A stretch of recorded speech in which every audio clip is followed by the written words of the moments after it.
Coping with the loss of a pet? They can offer grief support. The death of a pet can leave its owner with complex feelings that they may struggle to process alone. People sometimes think they're going crazy, said Colleen Rolland, the president of the Association for Pet Loss and Bereavement. Grieving the loss of a pet? They want to help. The number of resources for coping with a pet's death has grown in recent years as some providers noticed an uptick in demand for their services. The death of a pet can leave its owner with complex feelings that they may struggle to process alone. People sometimes think they're going crazy, said Colleen Rolland, the president of the Association for Pet Loss and Bereavement. Weeks after Maria Sandomenico's Chihuahua, Luigi, died last August, she shared a long post in a Facebook group for residents of the Park Slope neighborhood of Brooklyn about how she was struggling to come to terms with her adopted rescue dog's passing.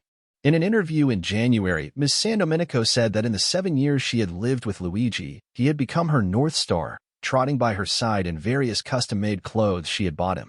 A pink and black pom-pom hat was his signature look, though he was also known to wear cashmere.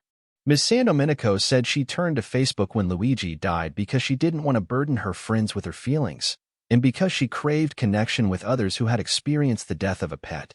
She was surprised by how many people responded to her post saying they were also grieving the loss of an animal companion and didn't know where to find support.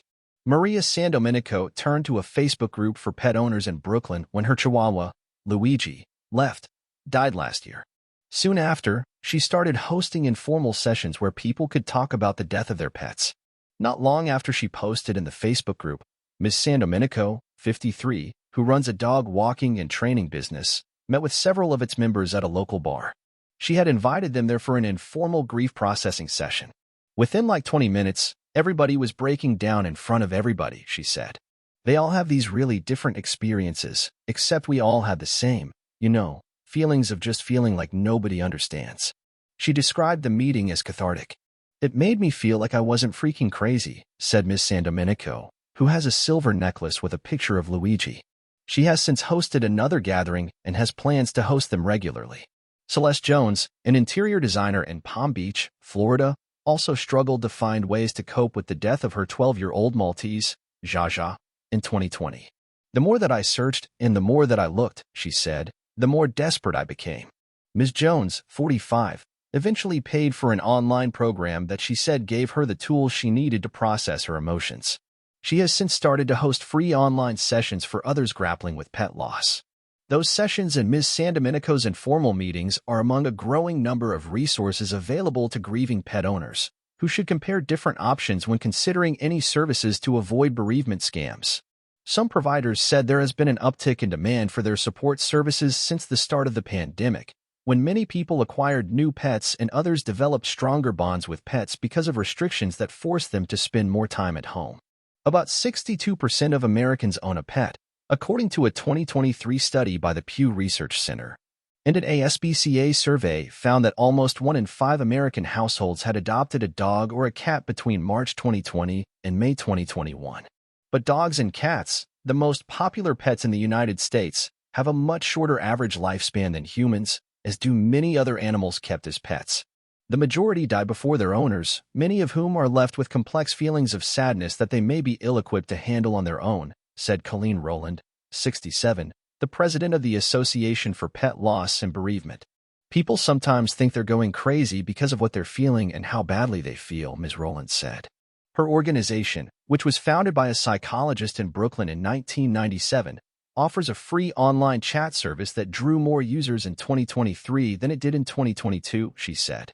Jill Goodfriend, a nurse and social worker in the Bay Area who works with grieving pet owners, said she has also recently noticed more interest in her services, which include free consultations. Her paid services are offered on a sliding scale, but typically start at $150 for a 45-minute counseling session. Ms. Goodfriend, 79, who started counseling pet owners in 2005, credited this spike to the pandemic, which she said made people more aware of grief and more inclined to express it.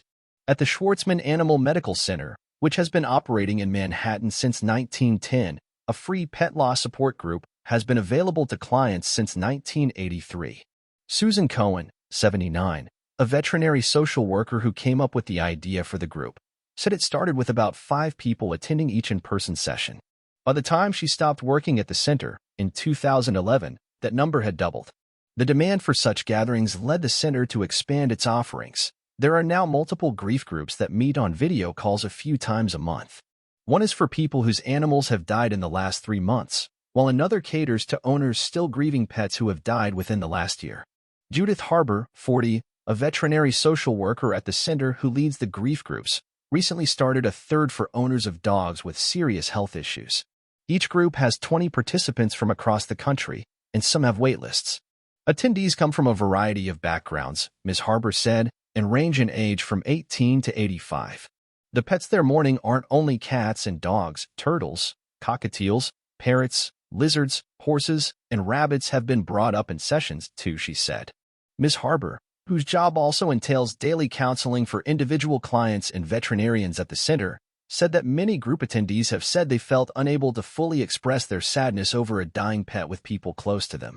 Some have felt judged for grieving their pets, she said, while others have felt dismissed by loved ones who have told them to get another pet and move on. She said the pain of a pet's death often goes unrecognized by a person's community and by society as a whole. When you go through something like that, you really feel unseen, and you're kind of on your own. Victoria Villarreal attended the Schwartzman Animal Medical Center's grief group sessions for a year after the death of her 13-year-old gray tabby cat, Einstein, in 2022. Ms. Villarreal, 55, a nurse in Seattle, named the cat for his intelligence and described him as a constant companion at home and on trips, including one to New York where she said he charmed the housekeepers at their pet-friendly hotel. She said her grief over Einstein's death was no different than the sadness she felt when her father and her husband died. The Pew Research Center's 2023 study showed that roughly half of pet owners consider pets as much a part of their family as they do humans. I don't believe I could have gotten through that first year without AMC, Ms. Villarreal said using an acronym to refer to the Animal Medical Center. Your pain is validated. You don't have to explain why you feel sad. All you have to do is show up. Hamilton's Funeral Home in Des Moines also operates a free virtual grief group for pet owners ages 18 and up. Like the group at the Animal Medical Center, it has drawn people from across the United States, said Buffy Peters, who oversees bereavement support services at the funeral home. We know they bring so much light and love into our lives, Ms. Peters said of pets. Yes, you can get mad at them because they made a mess or whatever. But you also love them more than sometimes feels possible.